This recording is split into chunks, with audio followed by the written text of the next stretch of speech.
Come with me on a thought experiment. 就讓我哋一齊去做一個思想實驗。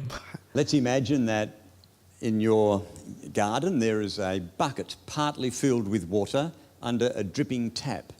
試想像一下喺你嘅花園裏面，有一個水桶，佢係有啲水喺入邊，而佢係擺咗喺一個滴緊水嘅水龍頭下低。Now, because you are scientifically inclined, you can't help yourself and you measure the volume of water in the bucket and the rate at which the tap is dripping. 因為你就好中意科學嘅，所以你都忍唔住咧，要去到度下個水桶裏面有幾多個水，同埋嗰啲水滴嘅速率係幾快。And you discover that there are 6 litres of water in the bucket. 你發現嗰個桶裏面有6升嘅水， And the tap is dripping at half a litre every hour. 而嗰個水龍頭滴水嘅速度係每小時0.5升。So you ask this very important question: how long has the bucket been under the tap? 所以你問咗一個好重要嘅問題，到底個桶擺咗喺個水龍頭下低幾耐呢？ Who would like to try and do the calculation? 你哋有邊個想嘗試去計下呢條數？ We're all amongst friends here, so you'll be okay. 有冇人自願啊？ Yes. 我哋呢度全部都係朋友，唔使驚喎。 At least 12 hours. 最少12個鐘。 Okay, let's say, well, we said at least 12 hours. 最少有12個鐘頭。 And that's a very good qualification because remember, we did not see the bucket put under the tap. We have just chanced upon the scene. 係因為我哋唔能夠去到睇到過去佢幾時擺落去，我哋只係而家過程中見到佢。 So our friend said at least 12 hours. But what assumptions do we have to make to be able to answer that question? 頭先嗰位朋友話至少要12個鐘，但係我哋如果要知道解答呢個問題，我哋需要有啲咩嘅假設喺度呢？ Whether or not it was raining. Whether or not it was 呢度 raining. 冇落雨啊！ Yeah, we're getting some interesting qualifications. There's a very fundamental assumption that no one's picked up yet. 頭先我哋聽到好多好有趣嘅條件啦，但係有一個好基礎嘅假設係未有人提到嘅。 We don't know that the dripping has been constant. 我哋唔知就好似咁講，我哋唔知道之前佢嘅滴嘅速度係咪一路都係維持住咁嘅量。 So someone could have had the tap turned on hard, then turned it off carelessly and left it dripping. 所以可能有人係曾經開到好大，然之後佢閂嘅時候咧閂得唔係好小心，所以就一路滴水。 Seconds before you chanced upon the scene. 可能你都係你啱啱嚟咗之前冇幾耐嘅啫。 So the 12 hours might have been only 30 seconds. 所以嗰個12個鐘頭可能只係30秒嘅啫。 There's another big assumption we've made. 呢度有另一個好大嘅假設，我哋做咗。 How do you know the bucket was empty when it went under the 係 tap? 到底之前到底個桶係咪空嘅呢？我哋點樣知道之前個桶係空定係唔係空嘅呢？ You see, the problem is you don't know the answer to any of those questions because you were not there and you did not observe the conditions. 所以你會知道我哋唔能夠知道確實嘅答案，因為你唔係喺佢個桶擺落去之前，你已經喺度觀察緊。 So your answer of 12 hours, or at least 12 hours we had to start with, depends upon unprovable assumptions. 所以當你無論係講緊佢係12個鐘頭定係唔夠定係超過都好，你都係一個唔能夠證實嘅一個假設底下去做呢件事。 Now let's imagine that your garden is very important and you have a resident historian. 所以試想像一下，你嗰個花園原來係好重要嘅，所以有一個咧歷史學家住咗喺度睇住。 And this historian comes to you with a written record of what has happened in your backyard. 呢個歷史學家咧亦都用文字咁記錄低你個後院發生咗咩事。 And the eyewitness tells you that at 5 minutes past 1, the bucket was put under the tap. 而呢個見證人話俾你知道，喺1:05嘅時候咧，個桶就擺咗落去嗰個水喉下低。 And at 1:50, you arrived on the scene. 然之後1:50嘅時候，你先嚟到嗰個地方。 So now you ask that important question: how long has the bucket been under the tap? 所以而家你就問翻呢個好重要嘅問題，到底呢個桶擺咗喺個水龍頭下低幾耐？ Anyone like to calculate that one? 有冇人想幫手計下呢？ 45 minutes. Who thinks it's been there for 45 minutes? 邊個認為呢個已經擺咗喺嗰度45分鐘？ Who's not sure? 邊個唔係好肯定呢？ Who never puts their hand up if asked a question in a meeting? 邊個係從來都唔會喺啲聚會裡面舉手答問題嘅呢？ Well, the eyewitness, assuming the eyewitness is trustworthy, will give you a reliable record.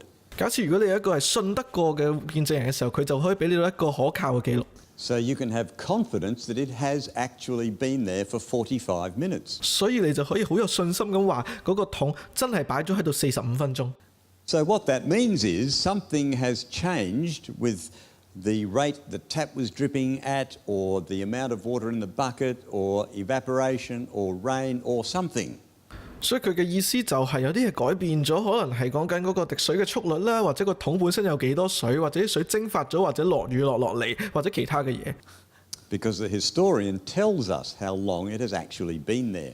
因為嗰個嘅歷史學家話咗俾我哋知道，到底係嗰個桶擺咗幾耐。Now, it doesn't matter how clever the scientist's technology is. 呢個係唔關乎到嗰個嘅科學家佢所用嘅技術到底有幾勁。We might be able to measure the volume of the water in the bucket by counting the very molecules.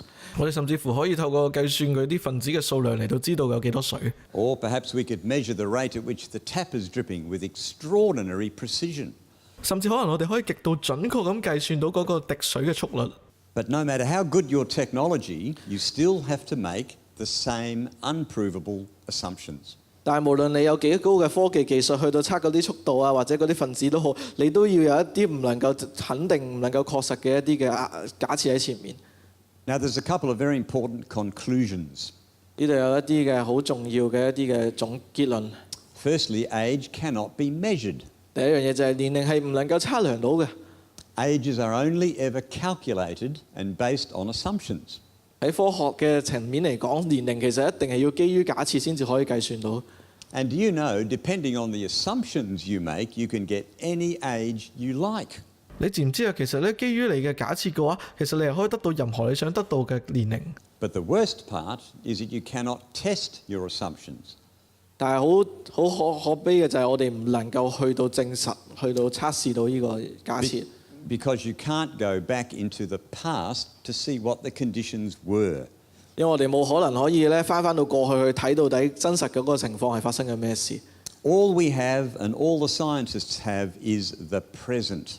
所有我哋擁有嘅或者所有嗰啲科學家擁有嘅都係依一刻見到嘅嘢。All science is done in the present. 所有嘅科學都係喺今日依一刻嚟到去做嘅。So age can only be determined accurately by a reliable historical record. 所以年齡只能夠透過一啲可靠嘅歷史記錄嚟到確定。So when you hear about the age of something, fossils or rocks, 所以聽到一啲嘢嘅年齡嘅時候，無論石頭定化石， think about what is the assumed historical record. 去諗一諗佢背後基於歷史嘅假設係啲乜？ Is it the assumed evolutionary history with its millions and millions of years? 佢背後假設到底係億萬年嘅進化歷史， Or is it the eyewitness record of history which we find in the Bible, which is only thousands of years? 定係嚟自目擊者嘅記錄，就係我哋喺聖經裏面睇到，只係有數千年嘅歷史。 But then people say, but wait a minute, the age of the rocks is determined by radiometric dating. 亦都有啲人咧會講到話嗰啲嘅化石咧，佢個年齡咧就係透過呢個放射性同位素嘅測年法去到定出嚟。Now this works a little bit like an hourglass. 佢個運作就好似呢個漏斗咁。 So we have a parent element that decays at a certain rate to produce the daughter element. 係呢個沙漏呢個漏斗咧，上面就有一啲嘅母元素啦，中間嘅代表佢衰變率，下低就係一啲子元素。So if you can measure the ratio of the parent element to the daughter element, you can calculate the age of the rock. 所以當你可以透過計算佢喺母元素變成子元素中間個衰變率嘅時候，你計算嗰啲數量含量嘅時候，你就可以推算佢嘅嗰個年齡。But can anyone see here a parallel with the bucket under the dripping tap? 有邊個可以睇到咧？呢個同嗰個滴水嘅桶嘅例子有咩相似嘅地方？ You see, we have to make a lot of assumptions. 我哋需要有好多嘅假設喺背後。We don't know how much parent element there was at the beginning. 我哋唔知道有幾多嘅母元素喺開始嘅時候。We don't know how much daughter element was there at the beginning. 我亦都唔知道開始嘅時候有幾多子元素喺裏面。We don't know that the decay rate has actually been a constant. 我哋都唔知道呢個衰變率係咪一路都係一致保持冇變化嘅。We don't know if some parent element or daughter element has been added or subtracted. 我亦都唔知道佢喺嗰個過程裏面有冇一啲嘅母元素或者子元素俾人加過或者攞走過。In fact, there are 7 independent assumptions which have to be made before we can get a date. 事實上喺我哋要得出呢個年期之前，我哋至少要有7個獨立嘅假設存在咗先可以做到。 Just like the bucket of water, we have no way of testing them. 就好似嗰個桶裏面嘅水咁樣，我哋冇辦法去到測試佢， because we can't go back into the past to observe the conditions. 因為我哋唔能夠翻返過去睇下到底佢擺落去嘅時候發生咩事係咩情況。But what we can do is test some dating methods with rocks of known age. 但係我哋可以透過觀察一啲我哋而家已經睇到知道佢有幾耐歷史嘅一啲嘅岩石，去到測定佢嘅年齡，去睇到一啲嘢。So how do we get a rock of known age? 我哋點樣可以得到一啲我哋已經知道年齡嘅岩石呢？ Well, a good way is to take a sample from a volcanic eruption where a lava flow has solidified. 一個好嘅方法就係喺嗰啲已經凝結咗嘅熔岩流裏面，去到攞呢啲嘅樣本。Molten lava becomes a basalt rock. 嗰啲嘅流動嘅熔岩就變成咗呢個魚母岩。And we can use a clock called the potassium argon clock. 我哋都用一個計時器，可以叫佢做亞甲嘅計時器。And here are some examples. 呢度有啲例子。Mount St. Helens erupted in 1980. 呢個聖海倫斯火山就喺呢個1980年嘅時候爆發嘅。Some rock taken from the lava dome of that eruption 我哋喺嗰度攞到一啲爆發嘅時候嗰啲嘅岩石。was dated between 350,000 and 2.8 million years. 佢哋大概有成35去到280萬年咁耐，如果用呢個測年法。And yet the rocks at the time were only about 10 years old. 而嗰嚿石去到嗰陣時，其實只係啱啱好10年時間。Here's another one from Hawaii, an eruption less than 200 years ago. 另一個例子係喺夏威夷嗰度，咁呢度爆發咗大概少過200年。But the rocks were dated anywhere from 0 to 22 million years. 但係呢個測年法咧，可以得出嗰個石咧有成0去到2200萬年咁耐。And another example from Hawaii, where the ages did not fit the measured results. 有另一個又係唔能夠去到符合嗰個嘅測定年代嘅測定嘅，就係呢個喺夏威夷嘅呢個華拉萊山嘅。So friends, if we get unreliable results for rocks with a known age, 所以我哋發覺一啲係好唔可靠嘅結果，係我哋透過將呢啲已知道年齡嘅岩石去做測定嘅時候。why should we trust the results we get for rocks of unknown age? 我哋連呢啲已知年齡嘅測試都發覺嗰啲結果唔可靠嘅時候，我哋點樣可以去對一啲我哋唔知道年齡嘅測試，我哋相信嗰啲測試結果係可靠嘅呢？ So here's an interesting quotation. 所以呢度有一個嘅引言。If a carbon-14 date supports our theories, we put it in the main text. 有人喺度話，如果一個嘅碳14定年法嘅結果係支持我哋嘅理論，我就會擺落去我哋嘅正文裡面。If it does not entirely contradict them, we put it in a footnote. 如果佢唔係完全嘅違反，我哋就擺喺嗰個註腳嗰度。And if it's completely out of date, we just drop it. 如果佢完全唔啱嘅時間錯晒嘅話，我就唔用佢啦。Now, friends, I'm not trying to make fun of scientists here, 我唔係嘗試去到恥笑嗰啲嘅科學家， because I am one. 因為我都係一個科學家。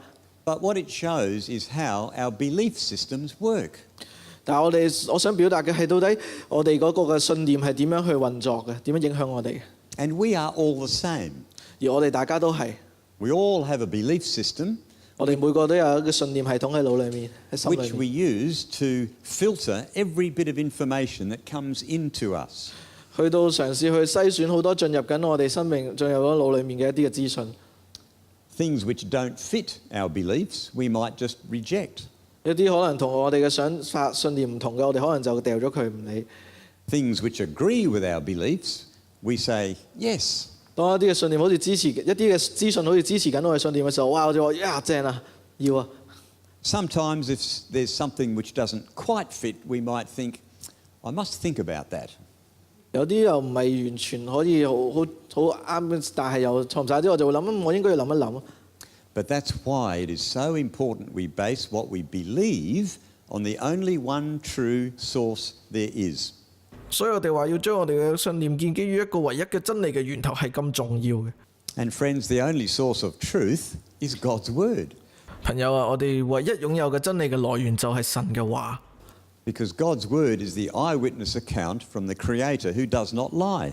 因為聖經係一個親自見證住呢個世界嘅一個見證人，我哋嗰個上帝佢係一個唔講大話，上帝去做出嚟嘅。